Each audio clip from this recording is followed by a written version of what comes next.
Merhabalar, kanalıma hepiniz hoş geldiniz. Kanalımdan selamlar, sevgiler sunuyorum. Evet, yine bir tığ işi örgü çalışması ile sizlerle birlikteyiz. Bu videomda sizlere gerçekten muhteşem, güzel bir modelle geldim. Evet arkadaşlar, buyurun dilerseniz modelimizin anlatımına geçelim. Hemen arkadaşlar bu şekilde bir ip kullanacağım. Hemen şöyle göstereyim. Alize simli şal ipi. Şöyle kalınlığını, inceliğinde göstereyim. Kalınlığı, inceliği bu şekilde. Tığ numaram ise 1.30 milimlik tığ kullanacağım.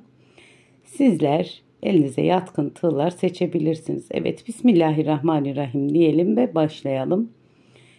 Şöyle ipime tığımı sabitledim. Burada 1, 2, 3, 4, 5, 6 tane zincir çektim. 1, 2, 3 defa tığımın başına ipimi aldım. Hemen burada ilk çekmiş olduğum zincirden 2, 2, 2, dörtlü bir trabzan yaptım. Burada tekrar 6 tane zincir çekiyoruz. Tığımın başına 3 defa ipimi aldım. Yine bu şekilde 2 ilmeğimden alarak dörtlü bir trabzan yapıyorum.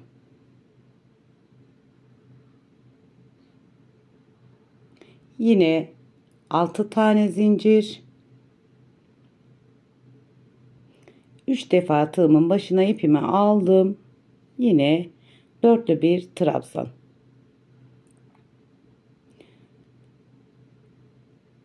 Evet, bu şekilde 3 tane kutucuk oluşturduk. Burada 1-2 zincir çektim. Tığımın başına ipimi bir defa aldım.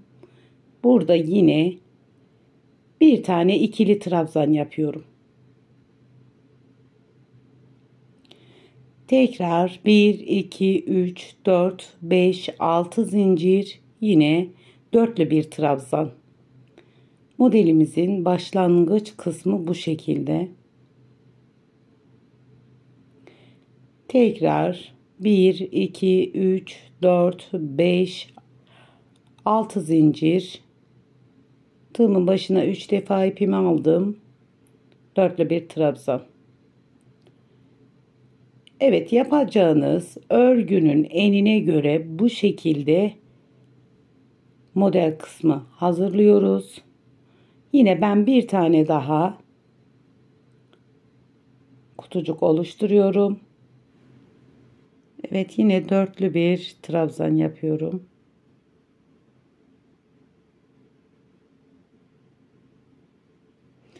Evet, bu şekilde kenarlarda üçer kutucuk, yine bu şekilde devam edebilirsiniz. Bu şekilde 3 büyük, bir tane küçük, 3 büyük, bir tane küçük, yine 3 büyük, bir tane küçük olarak yapacağınız örgünün enine göre bu şekilde ayarlıyoruz. Evet, hemen modelimize başlayalım. Burada bir tane zincir çekiyorum. 7 tane sık iğne yapıyoruz. 1, 2, 3, 4, 5, 6, 7. Hemen burada diğer kısmı atlıyorum. 1, 2, 3, 4, 5, 6, 7. Tekrar 7 tane sık iğne. 1, 2, 3, 4, 5, 6 ve 7. Bu şekilde aralarda ilk başlangıç kısmımızda sık iğne yapıyoruz ve hemen model kısmımıza geldik. Buraya bir tane sık iğne yaptım. 1, 2, 3, 4, 5, 6, 7 zincir çektim. Buradan sayıyorum. 1, 2, 3.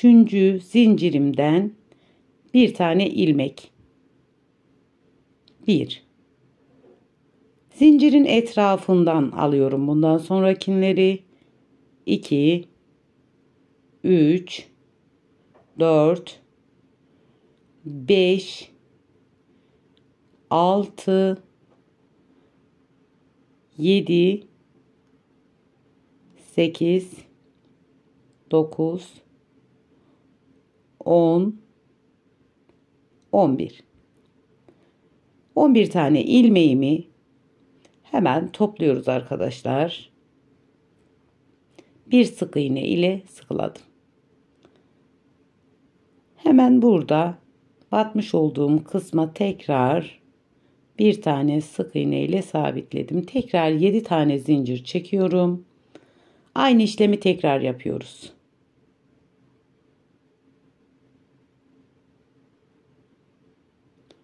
Yine 3. zincirime battım. 1, 2, 3, 4, 5, 6, 7, 8, 9, 10, 11.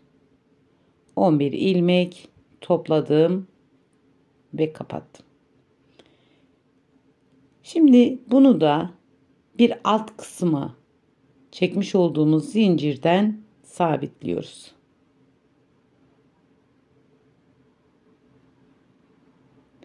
Yine tekrarlıyoruz. 7 zincir.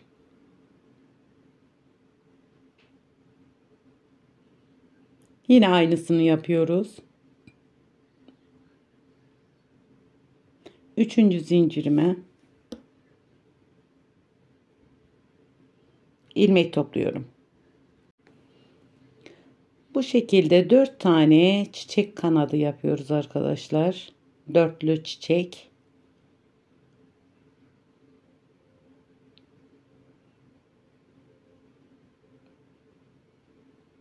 Evet, hemen bunu da tamamladım. Üçüncüyü yaptık. Bunu da bu kısma göstermiş olduğum yere sık iğne ile sabitledik. Şimdi tekrar 4. kanadımızı yapalım. 7 tane zincir. Yine 3. zincirimden bir tane ilmek, diğer almış olduğum ilmekleri zincir etrafından alıyorum.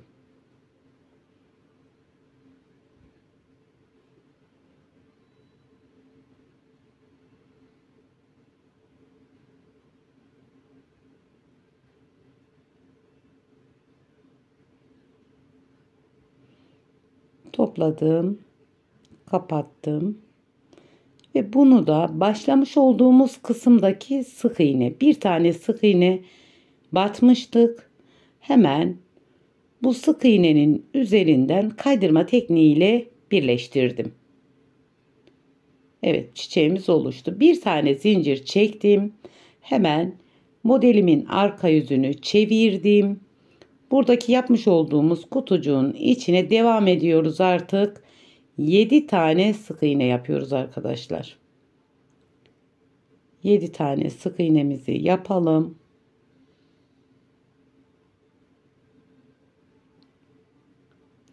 Tekrar ikinci bir kutucuğuma geçiyorum. 7 sık iğne daha yapıyorum.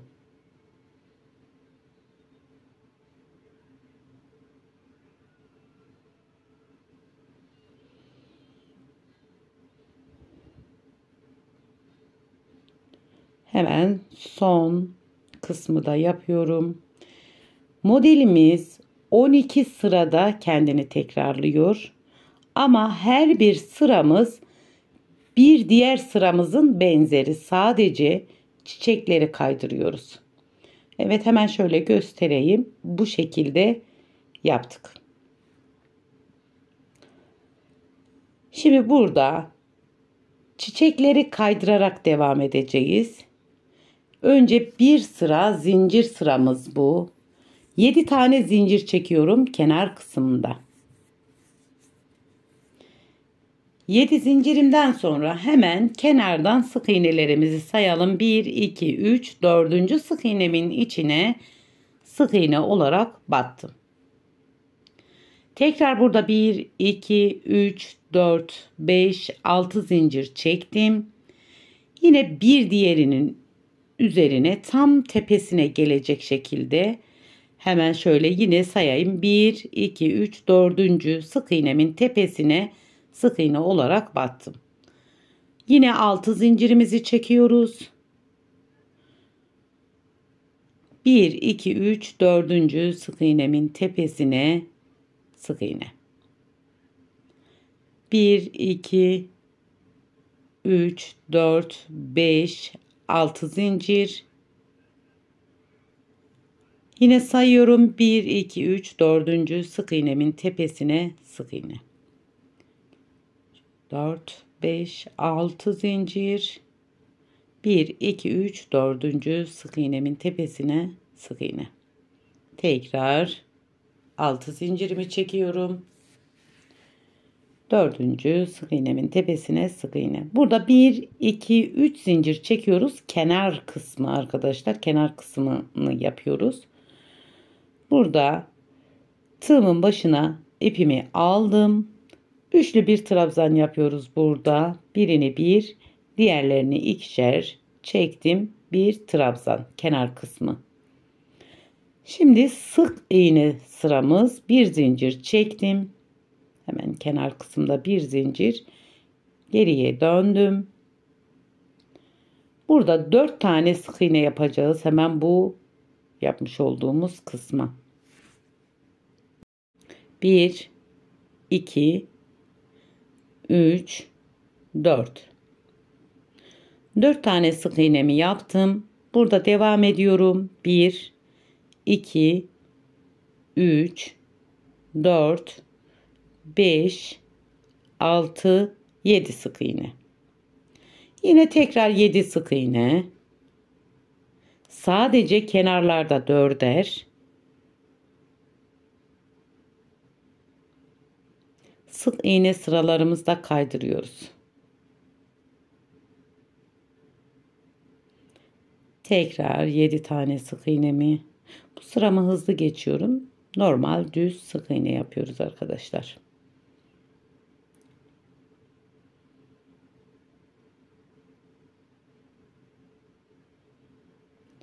Devam ediyorum.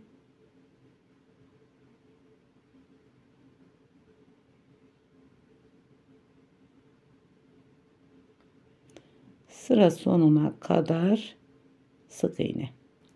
Kenarlarda 4'er.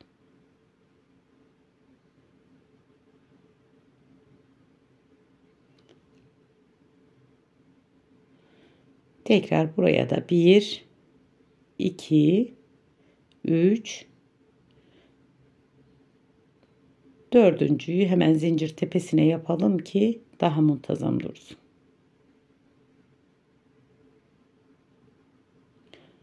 Şimdi evet, bu şekilde dediğim üzere çiçekleri kaydırarak şimdi ikinci bir çiçek oluşturacağız. Çiçekleri kaydırarak devam edeceğiz.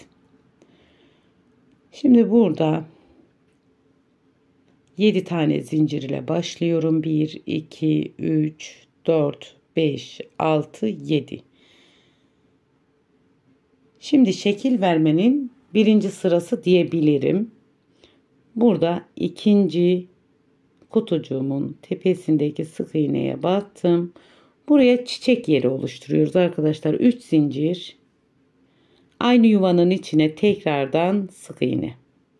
Şimdi burada bu yapmış olduğumuz arka tarafta yapmış olduğumuz çiçeğin aynısını yapacağız. Bir diğer geçiş sıramızda. Buraya 6 tane zincir çekiyorum. Pardon. 1, 2, 3, 4.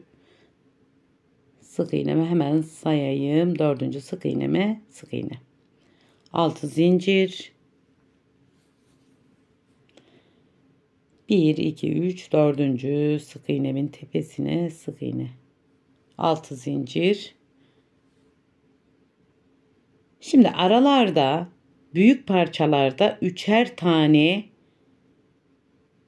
kutucuğumuz olması gerekiyor. Ara kısımlarda, kenarlarda kayma yaptığı için kenarlarda farklı olacak arkadaşlar. Hemen buraya da bir çiçek yeri oluşturdum. Şimdi burada yine devam ediyorum. 6 zincir. Dördüncü sık iğnemin tepesine battım. 6 zincir. En son kısma sık iğne olarak battım. Çiçek yerlerini oluşturduk. Yani çiçeklerimizi kaydırmaya başladık. Burada 2 tane kutucuk, diğer tarafta 1 tane kutucuk olacak şekilde bu sıramızı tamamladık. Bir tane zincirimi çektim ve geriye döndüm tekrar. Şimdi burada 7 tane sık iğne yapıyorum. 7 tane sık iğnemi yaptım.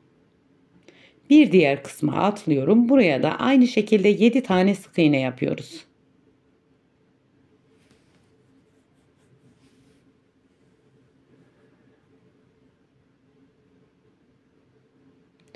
Şimdi çiçek yerine geldik. Hemen çiçeğimizi aynı şekilde yapıyoruz arkadaşlar.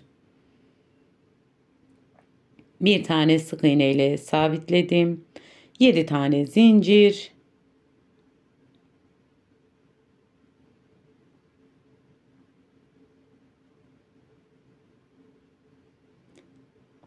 Yine 11 tane ilmek alıyorum. Birini zincirimin tepesinden, diğerlerini zincirimin etrafından alıyorum.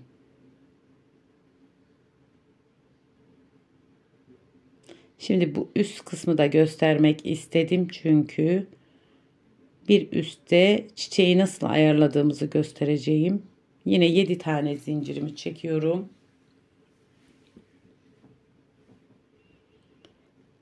Yine bu şekilde tomurcuk yapıyoruz. Yaprak, kanat, artık çiçek yaprağı.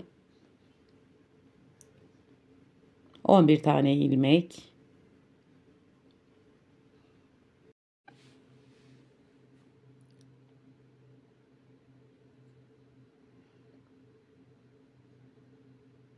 Topladım. Sık iğne ile kapattım. Şimdi hemen burada batmamız gereken kısım bu şekilde arkadaşlar. Yine sık iğne ile sabitledim. Burada yine 7 tane zincirimizi çekiyoruz. Burada tekrar 3. zincirimden battım. Yine ilmek topluyoruz. Bir önce yapmış olduğumuz çiçeğin aynısı ama burada biraz batacağımız yerler, yaprakları sabitleyeceğimiz yerler farklı olduğu için bu bölümünde gösteriyorum. Topladım ve kapattım.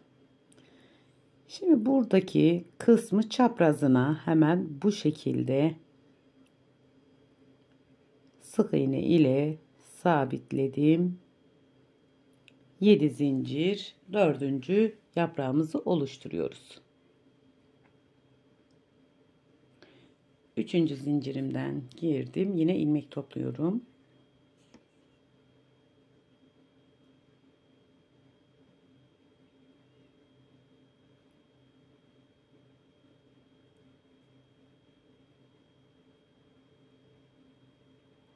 Topladım ve kapattım.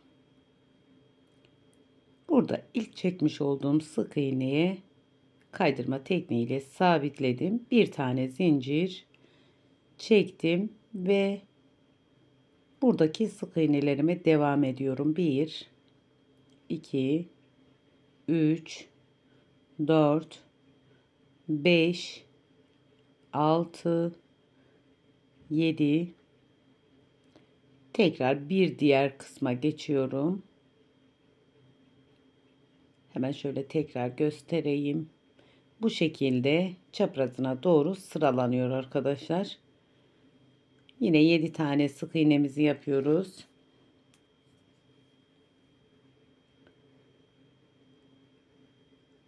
Arada 3 tane kutucuğumuz olması gerekiyor. Yine 3 tane 7'li sık iğne yaptım.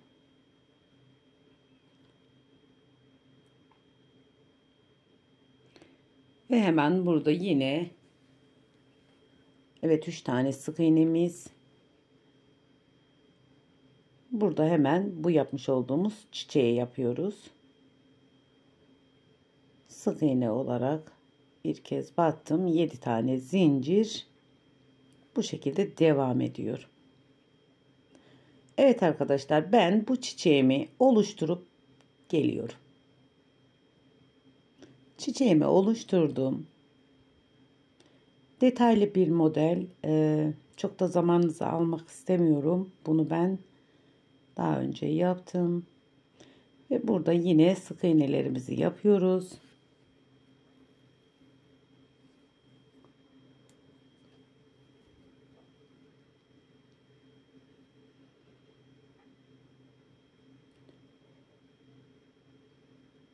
Şimdi yine 7 zincir kısmı, 7 tane zincir çekiyorum. 4. sık iğnemden giriyorum. Kenardan 1, 2, 3, 4. sık iğnemden. Zincir bölümü arkadaşlar. Bu sırada sadece zincir çekiyoruz. 6 zincir. Sadece kenarda 7 zincir çektim. 6 zincir. Bu şekilde bu sıramı da tamamladım. Tekrar burada bir zincir geriye dönüyorum. Sık iğne sıramızı yapıyoruz. Aslında modelimiz her bir sıranın tekrarı ama çiçeklerimiz kaydığı için 12 sırada tekrarlanıyor. Evet, sıra sonuna kadar sık iğnemi yaptım. Görüntümüz bu. İkinci mesela örneğimizi nasıl kuracağız? Yine bu çiçeğin yanına yine çiçek. 3 tane kutucuk, bu çiçeğin yanına çiçek. Bu şekilde devam ediyor.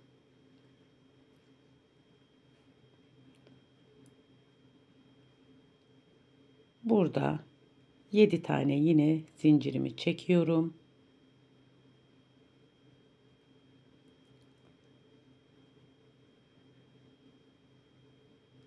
Dördüncü sık iğnemden girdim.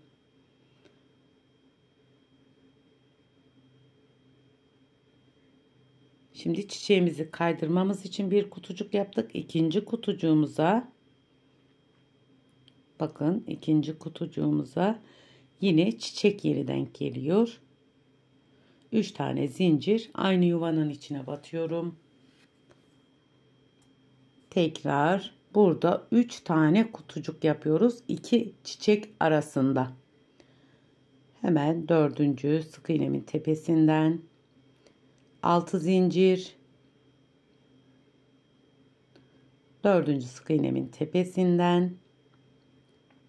Şimdi burada kenar kısımda kutucuk kalmadı. Yani modelimizi tamamladık sayılır. Şimdi buraya yine çiçek yeri ve kenarda bir tane kutucuk yapıyoruz. Şimdi bunun yerleştirmesi de yine kaydırarak çiçek çiçek olarak tamamlanıyor. 2 tane kutucuk bir tarafta kalıyor, bir tane bir tarafta. Yine çiçekler yapılıyor. Bu şekilde devam ediyor arkadaşlar. Evet, şimdi ben daha önce büyük bir parça üzerinde yapmış olduğum modelimi sizlere gösterince daha iyi anlayacaksınız. Evet arkadaşlar, modelimizin büyük parça üzerinde görüntüsü çapraz çiçekler olarak devam ediyor. Hemen şöyle detaylı bir şekilde göstereyim sizlere. Dediğim üzere 12 sıra tamamlandıktan sonra tekrar bir alt sırada kaç tane çiçekle başladıysak yine aynı çiçek sayısıyla başlıyoruz. Hemen şöyle anlatayım. Bakın.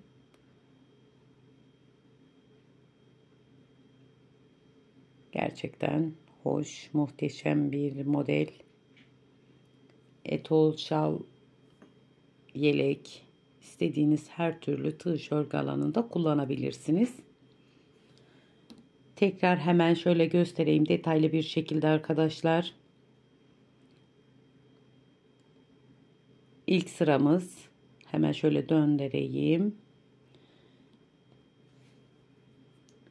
1, 2, 3, 4 çiçekle başladık. Hemen buradan kaydırmaya başlıyoruz. Orada bir çiçek. Üst kısmında 5 çiçek.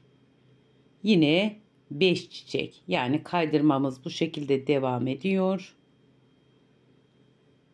Şimdi en son artık